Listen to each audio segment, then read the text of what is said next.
आज के इस वीडियो में हम ब्लड टेस्ट के बारे में जानेंगे। CBC complete blood count. ये एक प्रकार की ऐसी खून की जांच है जो लगभग सभी डॉक्टर द्वारा ज्यादातर लिखी जाती है।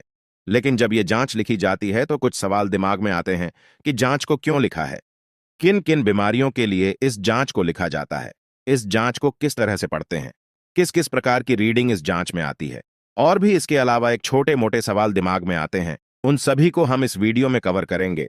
तो बिना समय गंवाए वीडियो को आगे बढ़ाते हैं। लेकिन उससे पहले यदि आप चैनल पर पहली बार आए हैं तो चैनल को सब्सक्राइब करें, साथ ही वीडियो को लाइक और शेयर करना नहीं भूलें।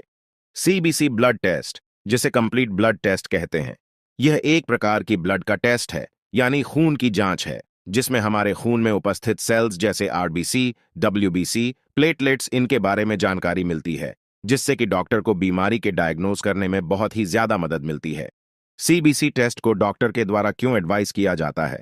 तो इसमें सबसे पहले यदि कोई व्यक्ति अपना जनरल चेकअप करवाने आया या हेल्थ चेकअप करवाने आया है, तो उस समय सीबीसी की जांच की जाती है, जिससे कि उसके ब्लड के सेल्स की क्वांटिटी को जान सके। उसके अलावा कोई व्यक्ति है जिसको बहुत ही ज्यादा फीवर हो रहा है, डेंगू का फीवर हो, मलेरिया हो, तो उस समय सीबीसी लिखी जाती है। किसी व्यक्ति के शरीर में अगर खून की कमी हो गई हो तो वह खून की कमी किस कारण से हुई है, उस कारण को जानने के लिए।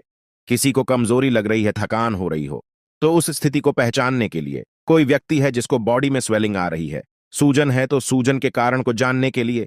किसी को अगर बहुत ही ज्यादा ब्लीडिंग हो रही हो, चाहे वह एक्सीडेंटल वजह से हो या कोई महिला हो जिस पीरियड्स के द्वारा ब्लीडिंग हो, तो उस समय कितना ब्लड लूज हुआ है, उसको जानने के लिए इससे लिखा जाता है।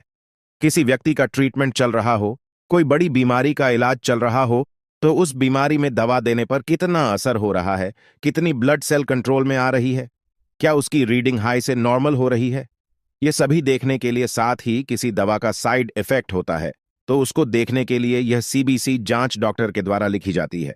सीबीसी की जांच में किन किन ब्लड सेल्स के बारे में पता चलता है, साथ ही उनकी नॉर्मल रेंज क्या होती है। अगर इसको जाने तो इसमें RBC, red blood cell, WBC, white blood cell, इन सभी के बारे में जानकारी मिलती है। साथ ही सीबीसी के अंतर्गत हीमोग्लोबिन, एमसीबी, एमसीएच, एमसीएससी तथा आरडीडब्ल्यू, इन सभी के बारे में जानकारी मिलती है। और यह सभी आरबीसी की साइज, उसकी क्वांटिटीज है तथा उसका जो रेशियो है उसके बारे में डिटेल से बताते हैं। जो डब्ल्यूबीसी है उसके अंतर्गत न्यूट्रॉन्स, लिम्फोसाइट्स, मोनोसाइट्स आते हैं और इनकी जानकारी मिलती है। अगर इन सभी के नॉर्मल रेंज की बात करें तो क्या किसकी नॉर्मल रेंज होती है, तो सबसे पहले आरबीसी की जानते हैं। तो आरबीसी की जो नॉर्मल रेंज है, मेल तथा फीमेल सभी की रेंज अलग अलग होती है। तो आरबीसी की मेल में जो रेंज होती है वो होती है 4.3 से 5.9 मिलियन और फीमेल में 3.5 से 5.5 मिलियन होती है। यहां पर एमसीवी 80 से 100 के बीच होती है, एमसीएच 27 से लेकर 31 होती है, एमसीएचसी 32 से 36 के बीच होती है, आरडीडब्ल्यू 10.3% टू 15.3% होता है। तो यह आरबीसी की नॉर्मल रीडिंग है। अगर डब्ल्यूबीसी की रीडिंग की बात करें तो यह 4,500 से लगभग 11,000 नॉर्मल रेंज होती है।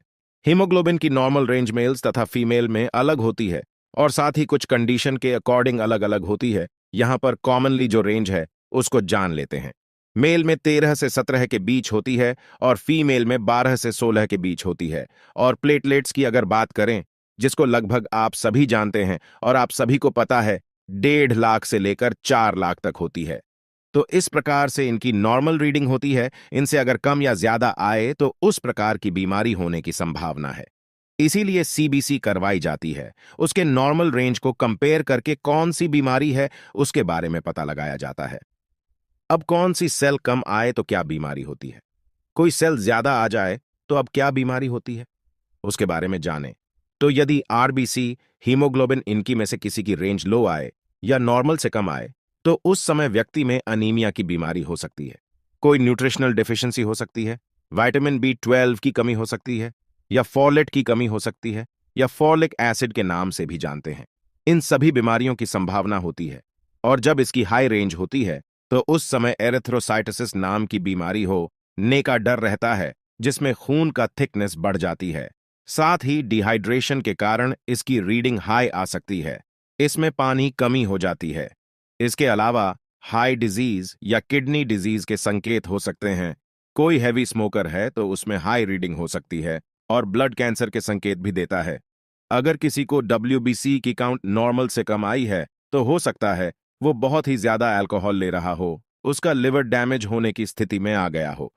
यह इसलिए लीवर डैमेज हो गया हो या लार्ज हो गया हो तो इन स्थिति में इसकी काउंटिंग लो आती है। और WBC की जो हाई काउंटिंग है वो मुख्य रूप से इन्फेक्शन की वजह से आती है। यह इन्फेक्शन अक्यूट तथा क्रॉनिक दोनों प्रकार का हो सकता है, मतलब नया तथा पुराना कोई भी हो, उसमें रीडिंग हाई आती है। एलर्जिक इन्फेक्शन किसी को हुआ हो, किसी को बोन मैरो में इन्फेक्शन हुआ हो, इम्यून सिस्टम का डिसऑर्डर हुआ हो या ऑटो इम्यून डिसऑर्डर हुआ हो, इन सभी में इसकी हाई रीडिंग आती और प्लेटलेट अगर नॉर्मल से कम आए तो प्रेगनेंसी में यह कम हो सकती है। साथ ही किसी की कीमोथेरेपी चल रही है तो प्लेटलेट की संख्या कम हो सकती है। साथ ही अगर प्लेटलेट की संख्या हाई आए तो उस समय आयरन डिफिशियंसी हो सकती है, बोन मैरो का डिसऑर्डर हो सकता है और ब्लड डिसऑर्डर का हाई रिस्क हो सकता है। और व्यक्ति में कार्डियोवैस्कुलर कॉम्प्लिकेशंस भी हो सकती है, मतलब व्यक्ति में हार्ट के संबंधित बीमारियों के संक्रमित हो सकते हैं।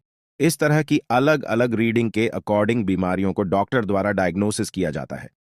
यह है इसकी बिल्कुल ही बेसिक जानकारी मैंने आपको बताई है। अगर पूरी डिटेल में आप जानना चाहते हैं तो जो ब्लड में उपस्थित सेल्स, इन सभी की फंक्शनिंग की पूरी जानकारी होनी चाहिए। आज की इस वीडियो में बस इतना ही। यह वीडियो आपको कैसा लगा प्लीज कमेंट करें।